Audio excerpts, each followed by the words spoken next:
परकिया प्रीतिर करुण परिणति बाहाघरर 1.5 वर्ष न पुरुणु स्वामीर परकिया प्रीति पाई बळी पड़ी नुआ बहु। तेबे जणे नववधूंकु हत्यार सांघातिक अभियोग आसीछि। कांथरु लिभि नाही विवाहर चित्र। सेपटे स्टेचर रे सोई रहिछि नववधू। तेबे स्वामी स्त्रीर पवित्र संपर्क रे फाट पड़िबारु अकाଳରେ झड़ी जाइछि गोटिए निरीह जीवन। विवाह को 1.5 वर्ष होई नाही, किंतु स्वामी परकिया प्रीति रे बळी पड़ी जाइछि नववधू। एभଳି किछि चित्र आसीछि कटक जिला तिगिरिया थाना अंतर्गत बनमालीपुर ग्रामरू।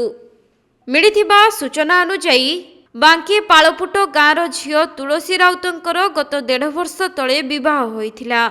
आउ विवाह परे स्वामीर परकिया प्रीति पाई स्वामी स्त्री संपर्क रे तिक्तता लागि रहिथिला, किंतु एबे सही तिक्तता उग्र रूप नेबारु नुआ करे संसार आरंभ करिथिबा जणे नववधूंकर जीवन चली जाइछि।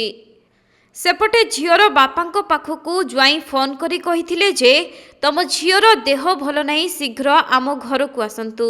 आउ फोन रे कथा सुनिबा मात्रे ही बापा जाई पहुंचीथिले झियोर सासू घरे, किंतु सेठारे देखिला बेलकु झियोर क्षताक्त मृतदेह खट उपरे पड़िछि। एपरी परिस्थिति रे छाती फटाई कांदिले मध्य वृद्ध बापा मां झियोर जीवन को फेराई आनी परिबे नाही। सेपटे झियो को हत्या करा जाइथिबा जानिबा परे बापा तिगिरिया थाना रे लिखित अभियोग करिथिले। आउ खबर पाई घटनास्थल रे तिगिरिया पुलिस पहुंची मृतदेह को जबत करी शव व्यवच्छेद पई आठगड़ मेडिकल को पठाइथिबा जଣା पड़िछि।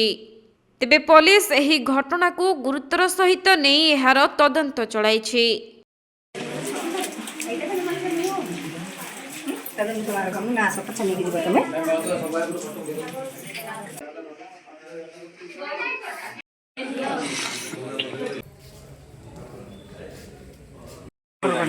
कटक जिला प्रतिनिधि राजेश कुमार साहू को रिपोर्ट, कोणार्क लाइव।